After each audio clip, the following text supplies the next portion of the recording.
Hey, welcome back to our Google Gemini series. Covered a couple videos on some of the stuff that is available that you'll find use frequently in Google Gemini.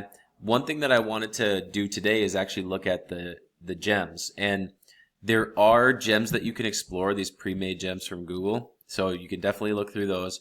But I wanted to talk more about creating a gem. So creating a gem for a specific purpose that you set up from scratch, right? You're setting up your own. And for mine, I use ChatGPT to help me with what I wanted to construct. So you'll kind of see here in mine, I had to explain some things though. I had to kind of work with it and say, this is what I want, particularly when it came to the lesson plan. I had to be very specific about what I wanted to include in the lesson plan.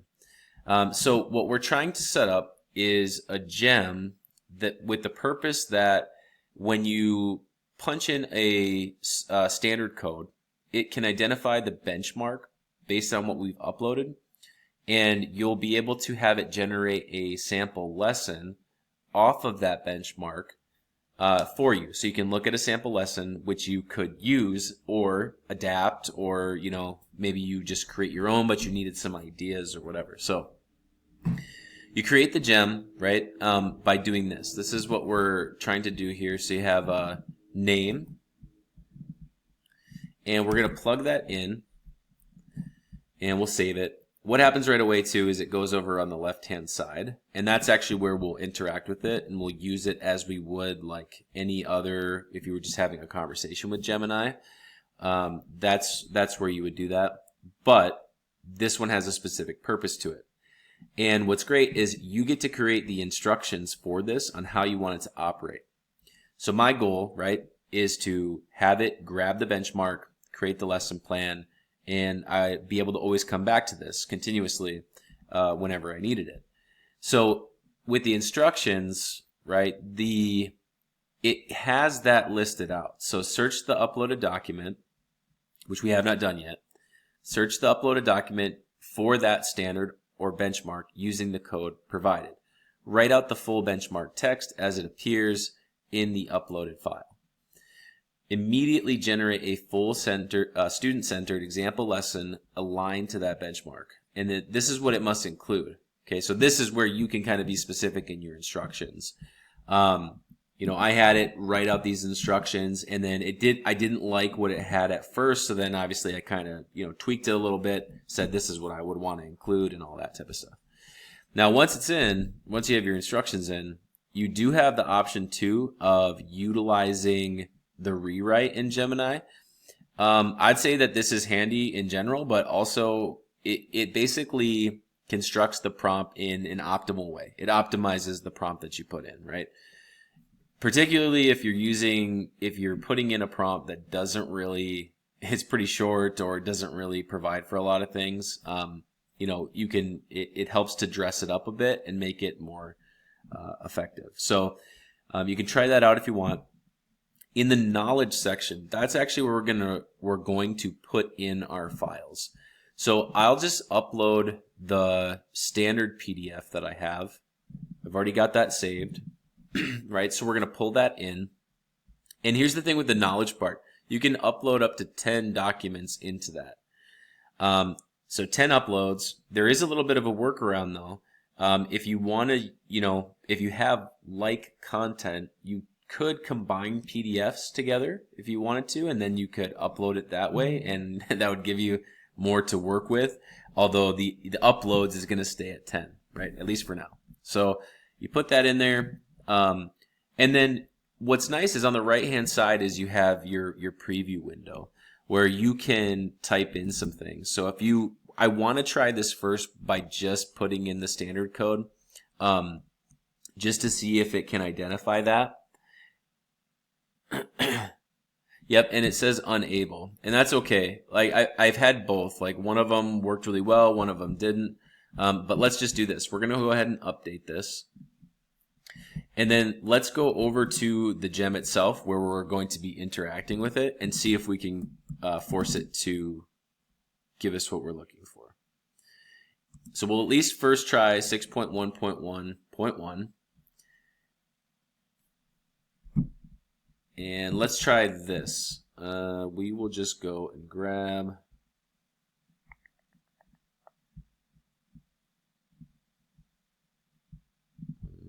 Okay, let's say this. I need the benchmark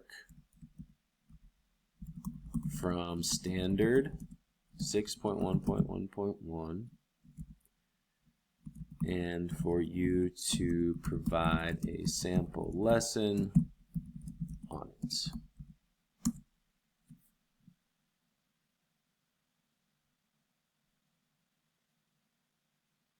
Okay, so this is a good exercise because there is a little bit of issue with if you're just punching in the number. It's strange because I had it work before, but from what I understand, it also still does have issues with grabbing, like searching out that for just that standard number. So what we want to look at is a couple things, right? We always want to check if this is correct. So 6.1.1.1 is analyze a state or local policy issue by identifying and examining opposing positions from diverse perspectives and frames of reference. Okay, let's go over to our edit here, and I'm just going to check. We'll search this out. And there we have it. Analyze a state or local policy issue by identifying and examining opposing positions from diverse perspectives. Okay, so that's our benchmark. So it grabbed the benchmark, right? Grabbed the benchmark, but then did it do our second task? And again, this is a really basic workflow. It's not something that, you know, is crazy. Let me see if it's, here we are right here. Okay. So if you go back, it resets, but your recent is over here. So remember your conversations are underneath. All right, so this is what we want. So it came up with a lesson. We have, let's check, learning targets. Okay, learning targets. We're not going to be able to go through this in detail, but lesson summary. Well, actually, so we wanted pacing. So pacing, 2 to 3 class periods, adjustable based on student needs and discussion depth. Okay. It does break it down here too. 2. Yeah, so, and this is a pretty extensive unit here, I would say. But let's just go back up. So we have our pacing. Here's what else we're looking for. Lesson summary, step-by-step student activities, formative and summative assessment options. Okay, lesson summary, step-by-step student activities, which we just scrolled through. And then let's just go ahead and check on our assessments. Okay, gave us formative assessment options and summative assessment options, which is pretty cool. Okay, still always check the quality, obviously. Always great. You don't have to, you know, be finished here with this. You can continue to conversate with it. But what I mainly wanted to show was tinkering around with creating a workflow for specific things. So if you have like a standard, your set of standards, and you want to have it be able to always reference that, then you can have it do that. And then when you interact, it's going to always have that base of knowledge for what it should be grabbing from. And this is much better as opposed to like just coming to it blank slate and saying, I need a lesson plan on World History Standard 6.1.1.1, right? Whatever it might be. That's not what, that's what we had been doing prior. And I think we're getting a little bit more complicated now, for, in a good sense, to be able to create these workflows. Okay, one quick last pointer here. When you're done, you can share and export. So you can go draft to Gmail or export to Docs. Now, just be aware, when you export to Docs, it will give you a little window on the left that says new document created, open Docs. If you don't see that, then you'll keep clicking it thinking that it didn't work. It did work. If you go to your Docs, you will now see that I have 3 of those in here. So just be aware of that. It will send it over. Sometimes it's not real apparent, but you do have your other options too. You can copy.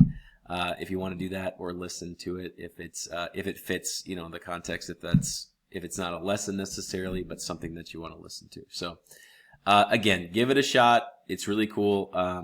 Check out the gems, create your own, play around, and thanks for watching.